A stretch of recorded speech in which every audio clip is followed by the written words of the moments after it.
This is the tale of the Guanajuato Mummies Okay. Ooh. from Guanajuato, Mexico.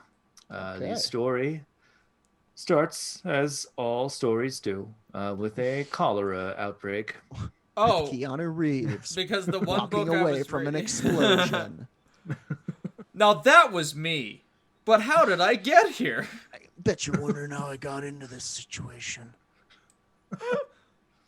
Man, if they started first of all, I'm going to legally edit every John Wick to start out that way. I think every movie should just start with Keanu walking away from an the explosion. Roger edit of E.T. Why is Keanu... Absolutely. The Roger cut. You make one and it can be applied yeah. by anyone else. It's an open source freeware Absolutely. situation. Dude, fuck yeah, you heard it here first. Werewolf Radar's first open source editing software, the Roger cut, where it just throws Release the Keanu Roger Reeves cut. in the beginning of your video. Then like once randomly into the middle somewhere. Alright, sorry, Nate. There was a cholera pandemic. You might have heard about them. It happened in 1833. It hit the whole world pretty hard, but Guanajuato got hit pretty massively. They had cholera deaths for ongoing for a good 20 years or so. Damn. The A lot of people died back then. Yeah. They refused to wear any of the anti-cholera PPE Yeah. because it made them look like a bunch of pussies. Yeah. It's good to laugh so again. It's good to laugh again. Boiling your waters for cowards. So many people died that they had to open up a couple new cemeteries. They filled up one. They opened up the Santa Paula Cemetery, and there was a couple of smaller satellite cemeteries, but Santa Paula was the new giant municipal cemetery, and they filled that one up pretty quickly as well. In 1853, I want to say, they started charging people to keep bodies buried. Oh. So yeah, if you didn't pay the burial tax, then they would take the body and destroy it. Oh no. These were all cholera bodies, so at the time they're thinking, well, yeah, either we bury it immediately and then burn it later. Here's the thing I think about that, because there was not a similar thing, but in Colorado here, at one time Cheeseman Park was a cemetery, and when it was being converted, moved, people were like, please get your bodies, your family's bodies, or else blah blah blah, and just no one did. So I assume very little people removed the bodies. They would. No, there's still bodies down there. Yeah, and I would be like, you know what? Just destroy the body. Why do I want that? Well, I think it would just depend on how they destroy it. If they're gonna burn it, then yeah, that's great. If they're gonna put it in the wood chipper, if they're gonna punch it to pieces like a fucking Street Fighter bonus level, then let's hang on. How much is the rent? No, then yeah. But I think if they're gonna do that, how much are the tickets to see it happen? More importantly. Every time he punches it, cash flow flies out. What's going on? How much did they fill Uncle Roger with? I'm trying to watch. I can't keep up. Well, weirdly, that's important to this story because it turns out. It turns out as they started to, if you missed 3 annual payments, then you had given up that body. Wow. And so they started taking them out. However, they started to find that rather than these fully decayed bodies down there, these corpses, they had a bunch of mummies. Whoa. Yeah, it turns out the soil conditions, the weather and soil, which is really salty, and I think it's over 6,000 feet above sea level in a desert, like a high desert situation. Yeah. Perfect for the retention of that death crispy skin. Wow, crazy. Dude. I didn't think you could do a mummy like that, just like bury a mummy. Listen, natural mummification. Sometimes it happens on accident. You know, the bogs, the full of mountain mummies. tops, I guess, and now just throw in the dirt too. Some dirt. Yeah. So what happens is they started pulling these bodies out, and they didn't burn them. I'm not sure why, because it seems like, you know, if you were going to cremate That it burned anyway, that one first. Yeah, it's going to go up. That's kindling for the wetter ones. So they started like a good way to get cholera. You would think, right? They just sort of put them into storage. There was a warehouse full of mummies. What are you keeping them for? What do you want them for? Yeah, they're. I no one really knows, I guess. They maybe they thought because they were well preserved, people might want those bodies back later.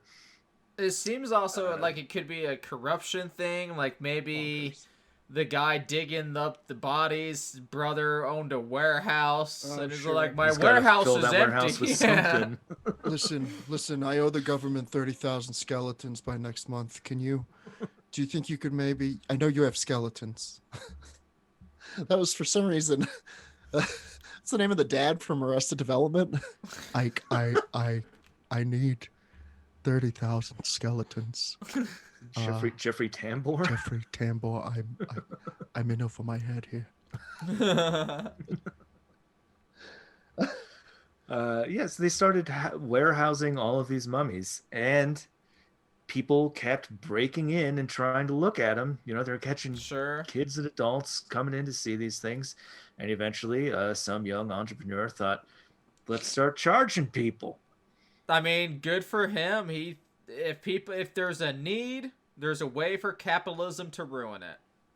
Yeah, exactly. He became his mummy's caper. So in 1865, the first mummy went on display. And you know, initially it was just that you go into a shed, I guess, and there's a mummy in a suit you can look at for some reason, and then they just started expanding that collection at current, and eventually it became the Guanajuato Museum of Mummies. You can go there.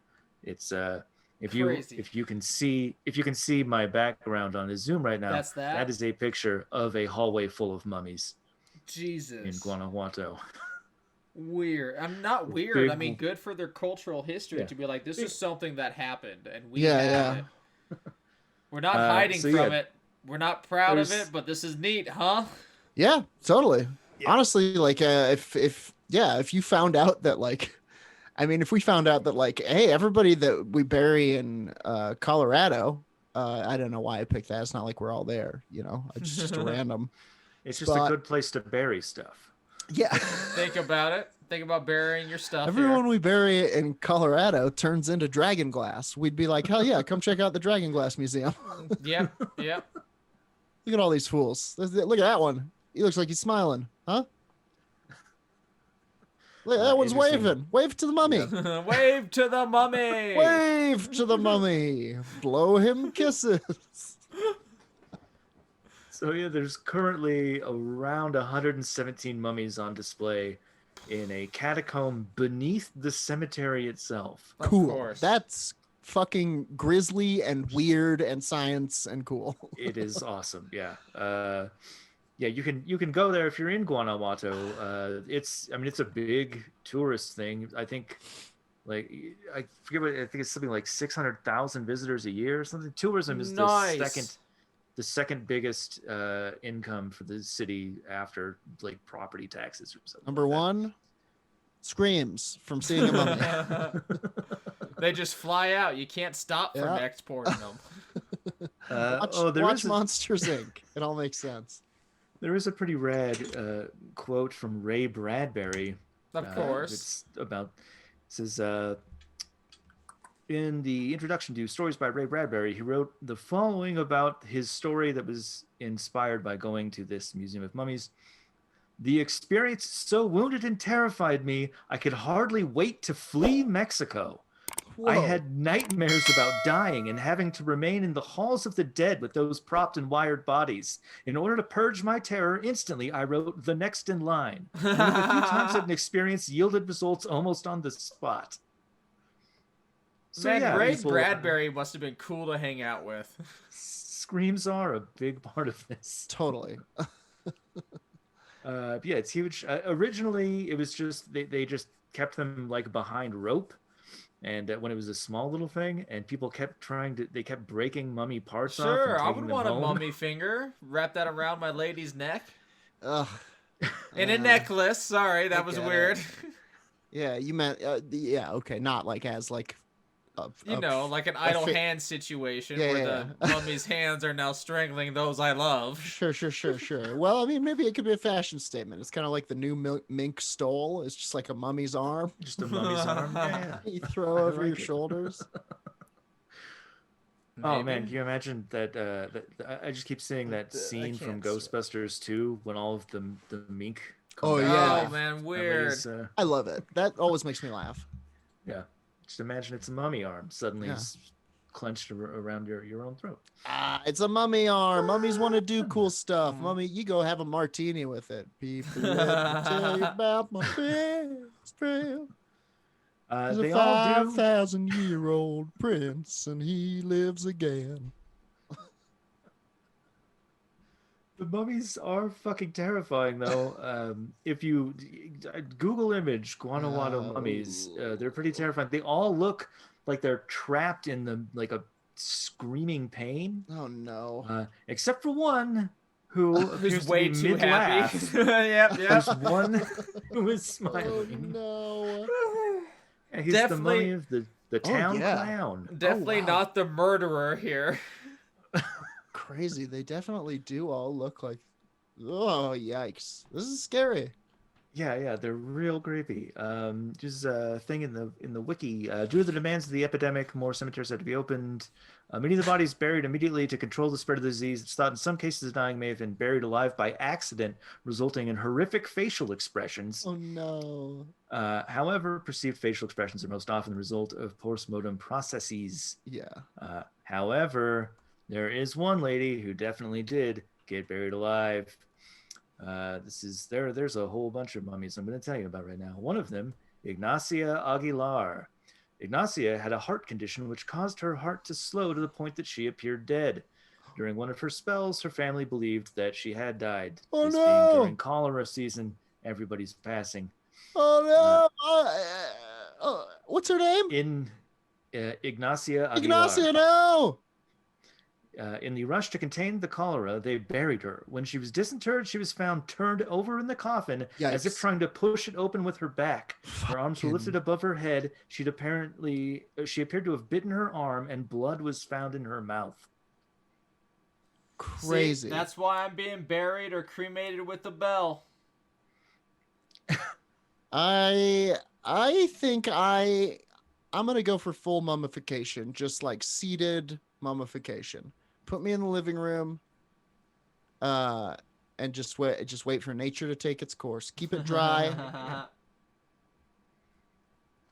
Another one. This is the first guy to have been disinterred and put on display was Dr. Remigio Leroy. He was a French immigrant with no family to pay the perpetual grave maintenance. So he was the first one to be taken out. The good doctor, this thing says, according to, was a prominent citizen and as such was buried in a formal, elegant suit of clothing, much of which was surprisingly well preserved. You can see this guy too. And he is in like a pretty nice looking suit. He looks, he's one of the less screamy looking ones. Pretty dapper. Sure. Also on display is what the museum claims is the smallest mummy in the world, a fetus buried next to his mother that died of cholera. Oh, it goes on to say it is a sad exhibit. Yeah, I also don't know if you can call it a fetus after it was buried next to her. Oh yeah, no. Well, there's a couple. There's the youngest mummy that they've ever uncovered, and I want to say it was like 24 weeks old or something.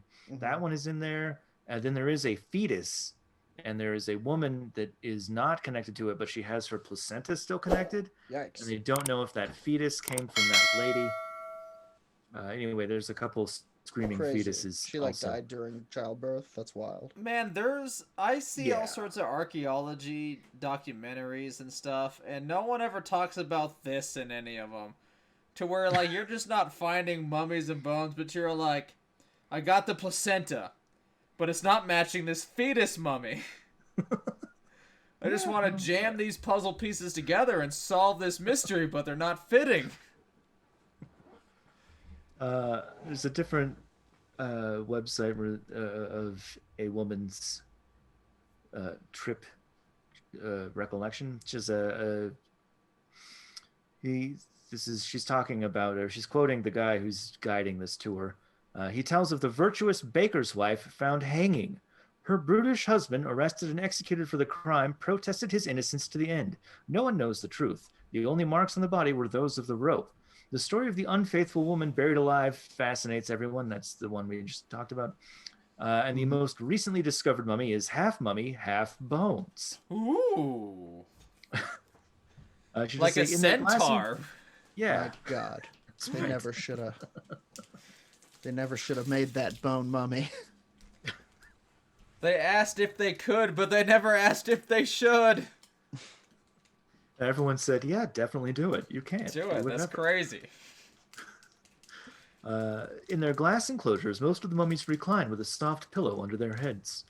Some are sitting or standing, and others bear signs that speak a philosophical message. One corpse is shown in its coffin. The thought-provoking inscription reads, "This is how you see my life. This is how I see the truth." Okay. While there's some more stuff that says wall displays between the glass cases call forth contemplation and amusement. One set of photographs vividly displays Los Angelitos, or little angels. When a young child dies in Mexico, there are certain rituals connected with the death and burial. Many people believe the souls of these innocent ones immediately join the angels in heaven. The child's dressed as a little angel or saint, crowned with a crown of flowers and laid on a beautifully decorated bier. A painting or photograph is then made, which the family keeps in its home altar in remembrance of its own little angelito. So between the horrific screaming mummies, they got a bunch of pictures of dead kids. Keep it. That's awesome. Keeping it light. I like one how of the smallest... not dark our culture is. Like, the moment I start learning about any other culture in the world, I go, oh, Americans are weak.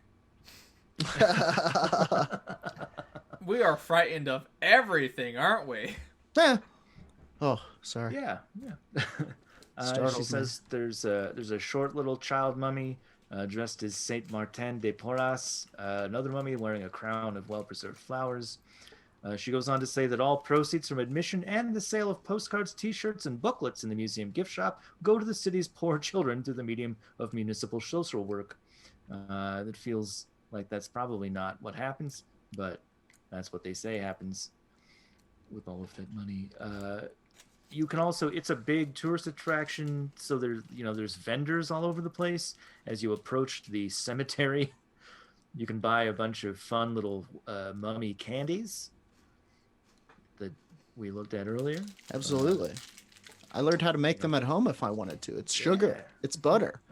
It's real easy. Real easy.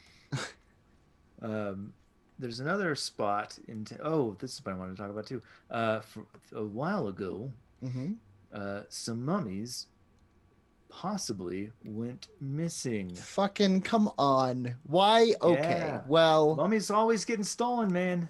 I don't think they've been stolen. Yeah, I'm with Jordan. I think me and him are on the same. Stolen or just walked out and left. Or just walked away. Yeah.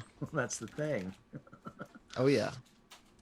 No, I'm not saying that it's murdering. I'm not saying this is like murdering mummy, but it left. It walked out. No, it's out there, living its life. Yeah, it might not be murdering. Maybe it's out there loving life. Maybe it's out there laugh, loving. Maybe it's on Highway 1 right now, driving up the coast. Fucking wind in its bandages, jaw flapping in the breeze. The sea salt spray on the PCH. Getting that fucking groove back, baby.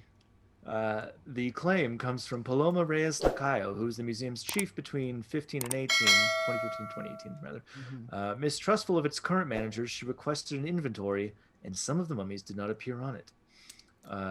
Some locals suspected that someone in the city's hierarchy had purloined its patrimony. Why?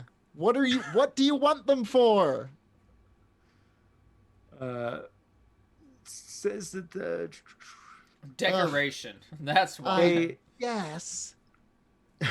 Pretty bummer of a decoration, I guess. Hey, do you want to see my mummy? No, not again. I see it every time I close my eyes. Oh, good. You got the one that looks like it's singing a fucking FUN song? Cool. It turns out that it's more likely that the mummies were lent out or rented to other spots, and someone was just they were worried about the current corrupt management of the museum. Because they're renting out mummies for parties, bar mitzvahs, weddings. There is I can't think of an acceptable reason. like if they were like, what is the reason that would make you go, oh, okay? If they were like, this is where the mummies have been. I guess maybe to flex on a drug lord. Like you're having like a drug lord meeting, and you're showing them your house and be like, and this is the mummy I just got. Do you have a mummy? That is exactly the correct answer. Is yeah, for intimidation purposes. Well, they did do a head count. They took the whole town got involved. It was a big scandal. They counted everyone or just the mummies? What? Well, they counted the mummies. They might have counted everyone. Who knows? Maybe we're gonna for a census. We're gonna count everyone. Okay, if you're a mummy, raise your hand. One hand shoots up. Get him. All right, we got one. 60 back to go. In his container. Still a couple missing. But the most excellent thing about it, I think, is that in order to tell the city that they actually had all the mummies accounted for, the person they got was El Hijo del Santo, son of Luchador El Santo, who also wrestles under the Mascara Plata. That's awesome. El Santo. Shit. Yeah, they got the son of the most famous Mexican wrestler of all time, who is in a movie where he wrestles the Guanajuato mummies.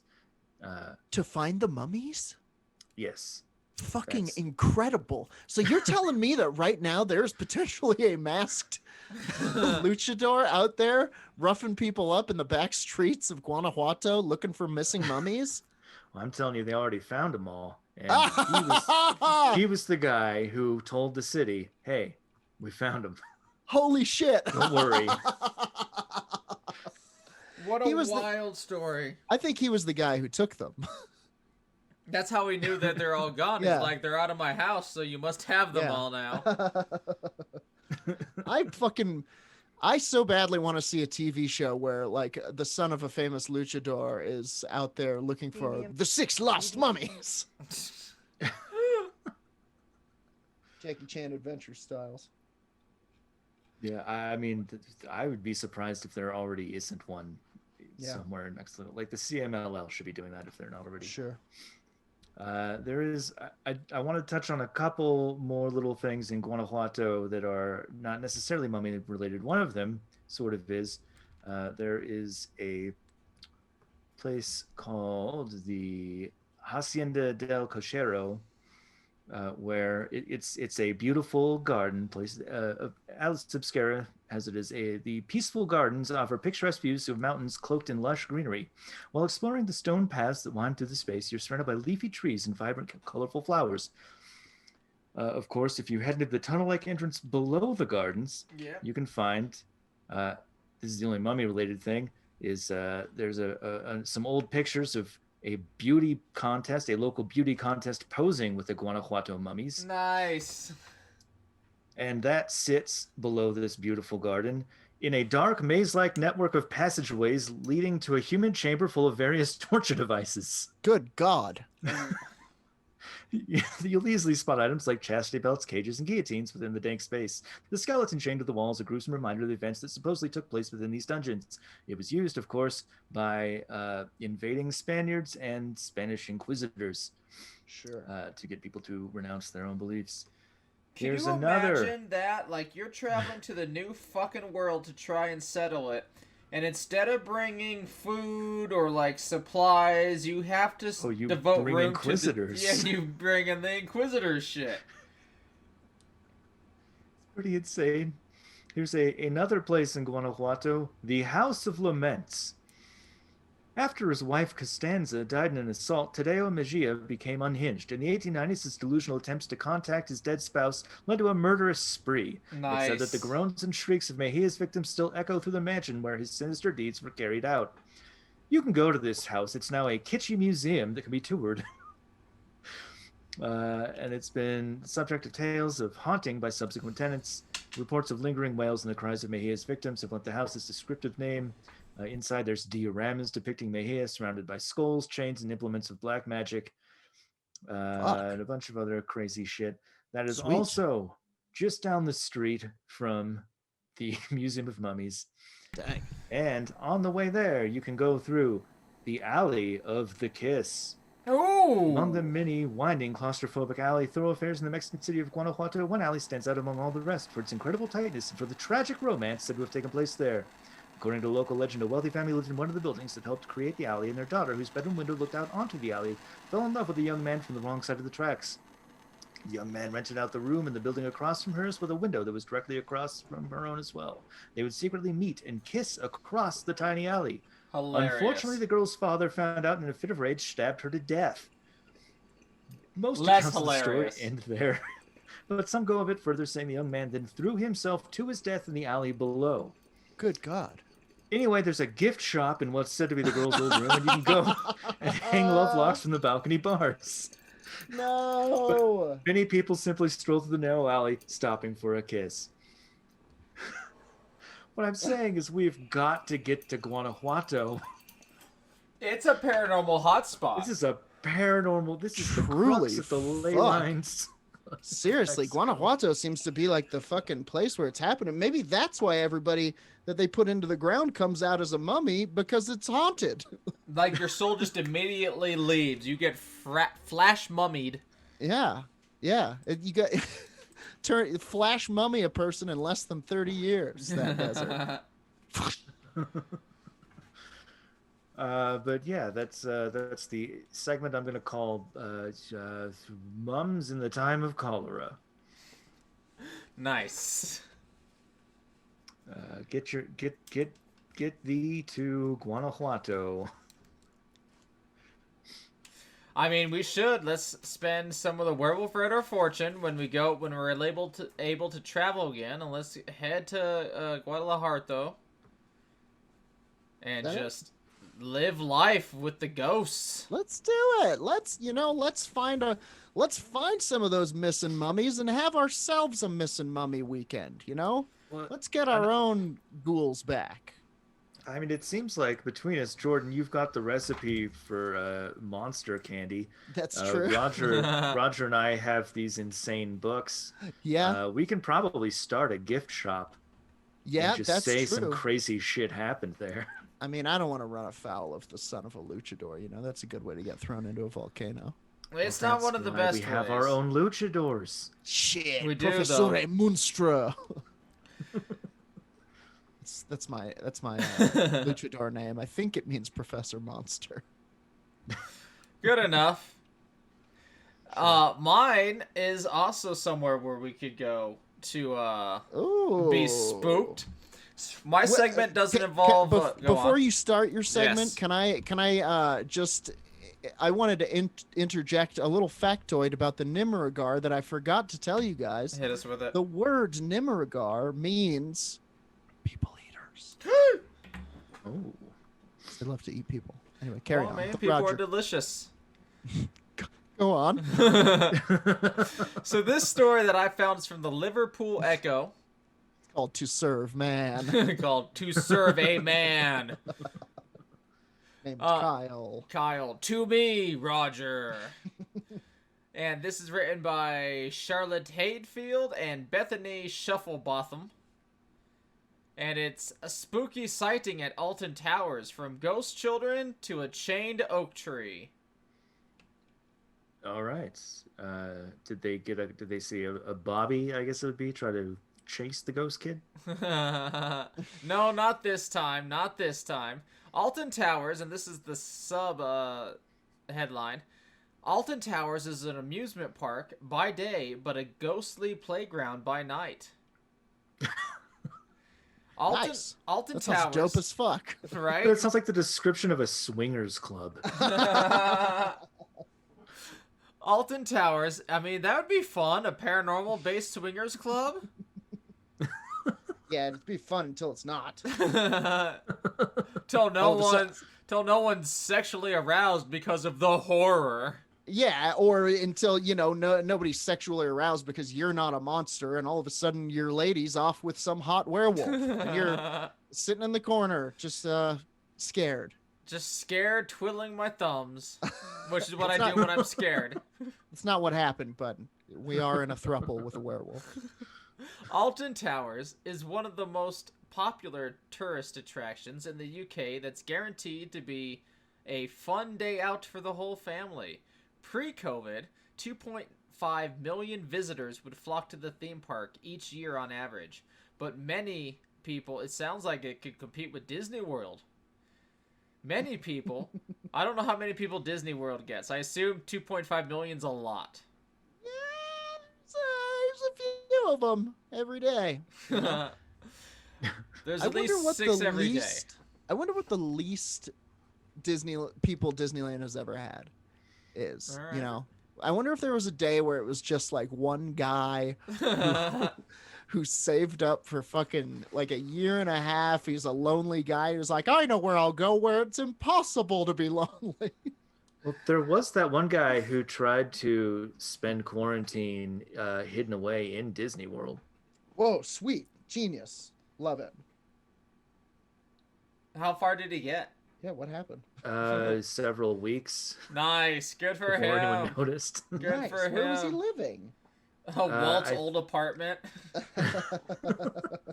He was in it was some like previously shut down section of the park. Crazy. Like had nature preserves or something. I can't Oh, remember like exactly. the island or something? Yeah. It's one of the island Whoa, things. Crazy. Islands of Adventure. Yes, yeah, that's where it was. Think I'm about remembering living this there. now. Quite some time. That's genius. During the that was day, you pretend to be a pirate in the Pirates of the Caribbean, and at night, you eat all the churros you can handle. So there's 2.5 million people that come here, and many of those people are unaware of the spooky sightings there. The site has a rich history dating all the way back to the 8th century, when a fort was built for, I'm going to pronounce this wrong, Ceolered? Colored? Colored. Colored? Yeah. Of the young king of Mercia, who ruled 7 years before going insane. Oh. So already, beautiful start to a history. Insane king. The Mad King. Oh. It was believed that both he and the ground of Alton Towers were cursed, reports Stoke Live. I'm not clicking that link. It looks like it's weird. The Earls of Shrewsbury later occupied the castle from 1412 when the Lady Ancarat de Verdun married Sir John Talbot, and the title remained in the same family until the 1920s. It was the 15th Earl, Charles Talbot, who renovated the building before becoming the owner in 1800. In 1827, he died, and his nephew John Talbot became the 16th Earl and voted to complete the building of the house and gardens, and that's what we have today. John Talbot is widely believed to be the Earl who was cursed by a witch in the legendary Chained Oak. Oh, wait, yeah. Yeah, the chain is keeping the stuff inside of the oak. Yeah. And I'm going to drop the picture of the chained oak in our Discord. Hit me with that. If you're watching on Twitch, follow that link, join our Discord. With the chain oak. And it is bizarre. It's a fucking thick iron chain, I assume bound in the middle and just hanging off. Jesus. Legend has it that the Earl was traveling through the woods in the late 1840s when he was approached by an old beggar woman who asked for money. When he refused, the woman cursed him and his family and said every time a branch fell from the old oak, fell from the old oak tree, a member of the family would die. That night, following a storm, a branch fell from the tree and a family member died. So the Earl ordered his men to chain up the branches of the tree, and it remains like this today. Right, but to be fair, the family member that died was climbing on that branch, and they were just a little on the heavy side. Yeah, that time the witch was a little on the nose. Have some subtlety with your magic, please. It is not known how... I think spell it out. There's a lot of wishes that go awry because they're not spelt out. Are they all spelled out? It's wordplay, see. It is not known how true the legend is, but guests can learn all about the tale at the park on the Hex Legend of the Towers attraction. It wasn't until 1860 when members of the public could visit the gardens for the first time, and decades later, in 1918, Charles decided to sell off much of the estate after separating from his wife. In 1924, the remaining part of the estate and the house was sold to a group of local businessmen who formed Alton Towers Limited, but it wasn't until 1980 that Alton Towers opened its doors as a theme park. Can you imagine the pitch meeting? The going there and going, listen, we just bought this land from the, what were they, the Swarsberries? The Shrewsbury's. The Shrewsbury's taste like Shrewsbury's.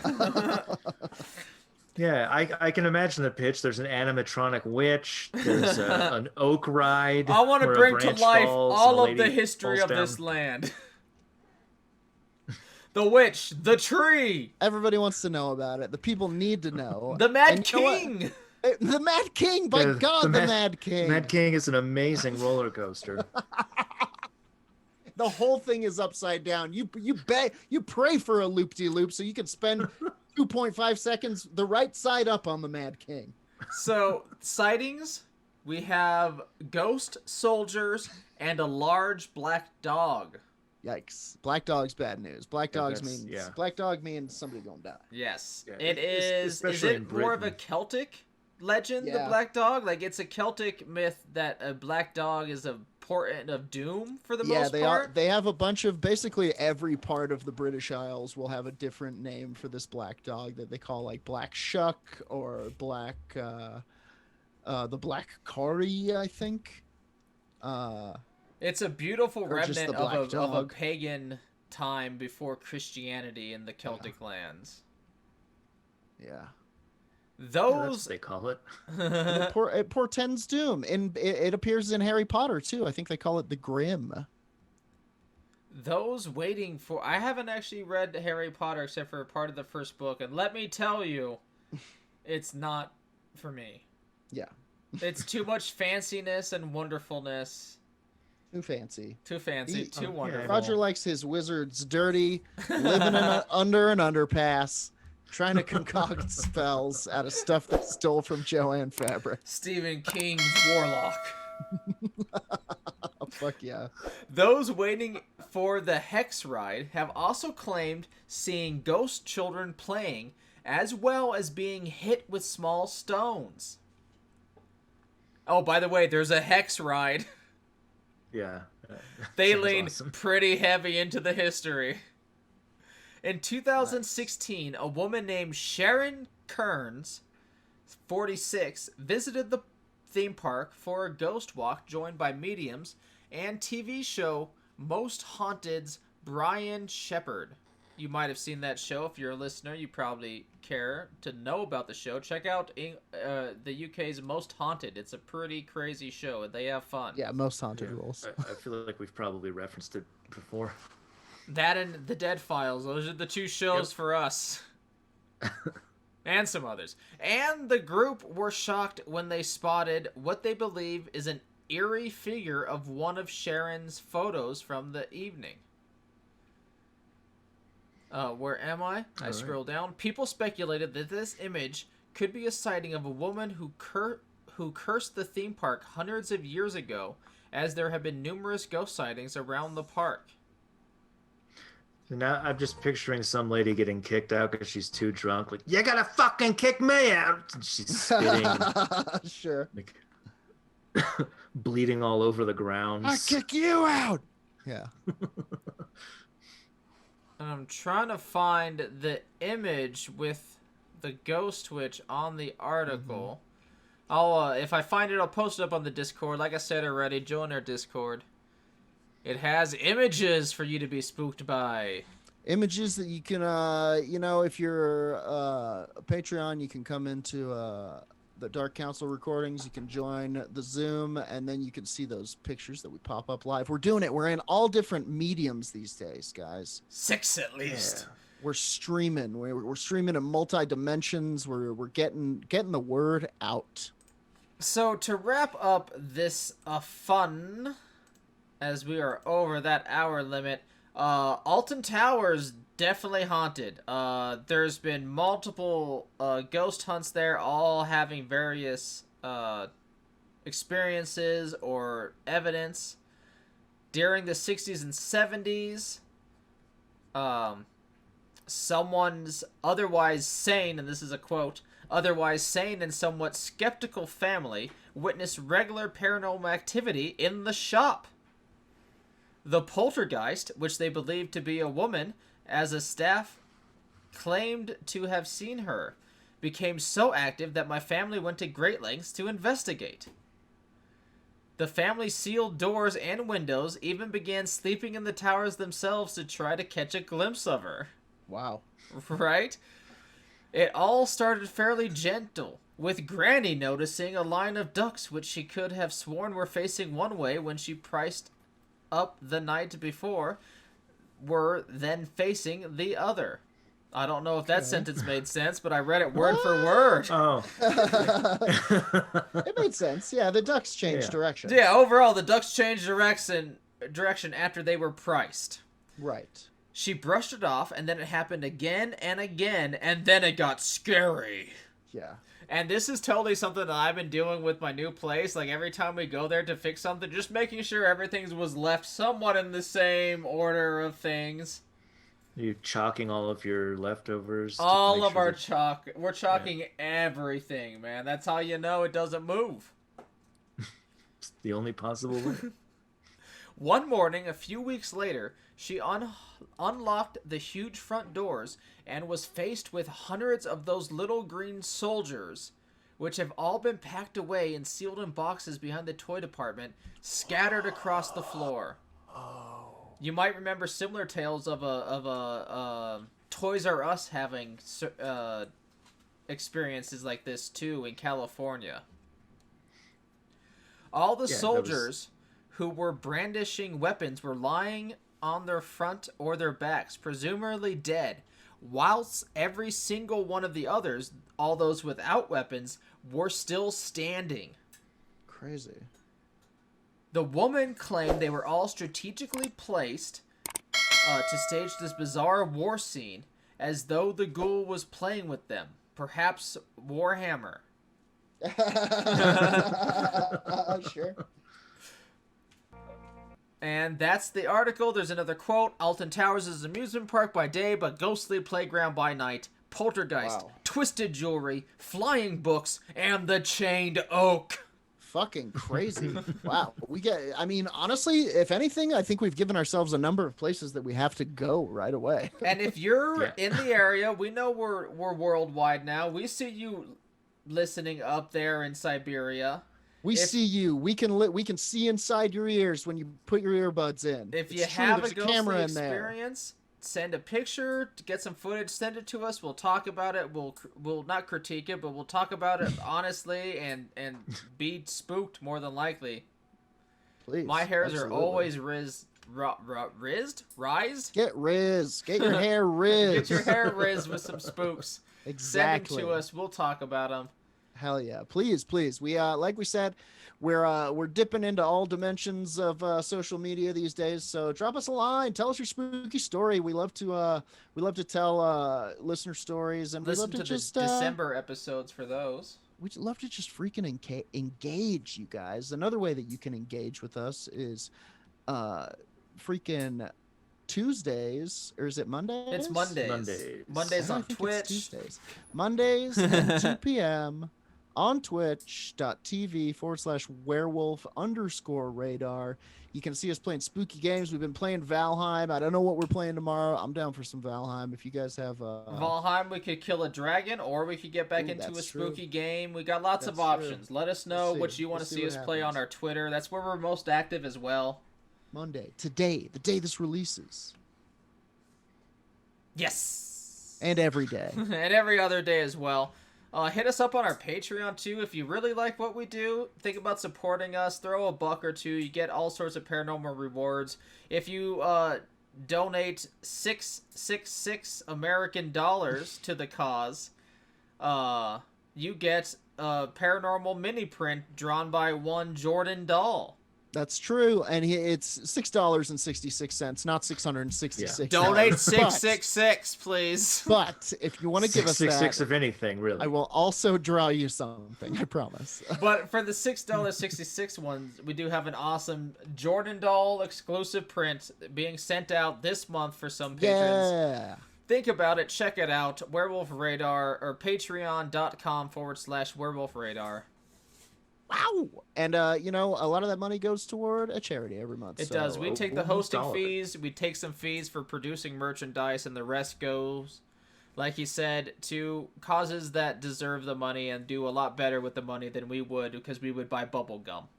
That's true. That being said, this month the the charity is gum for guys without gum. We're figuring out what we're gonna give this month too. We're trying to buy a lot of gum. We'll figure it out by Monday and send the money off when the Patreon renews at the end of every new month. So jump on board. But if you can't do that, just keep listening. We love you. Just keep listening. Write us a review on iTunes, Stitcher, all that stuff. We're on Audible. I don't know if you can do us a review on Audible, but think about it. Try it. Write to Audible. Write your senator. Say more ghost episodes. If you could literally write your senator, send us a picture of the letter. We would blast that up. Send it to your senator. Tell your senator about Werewolf Radar. Tell your senator about Werewolf Radar.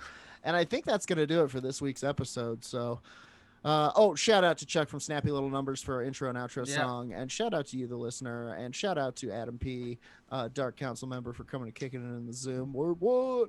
And I think that's going to do it for this week's episode. Until next time, as always, punch the sky, Spaceman Joe! And then sooner or later, I need to get some production value in this instead of just stopping the stream immediately.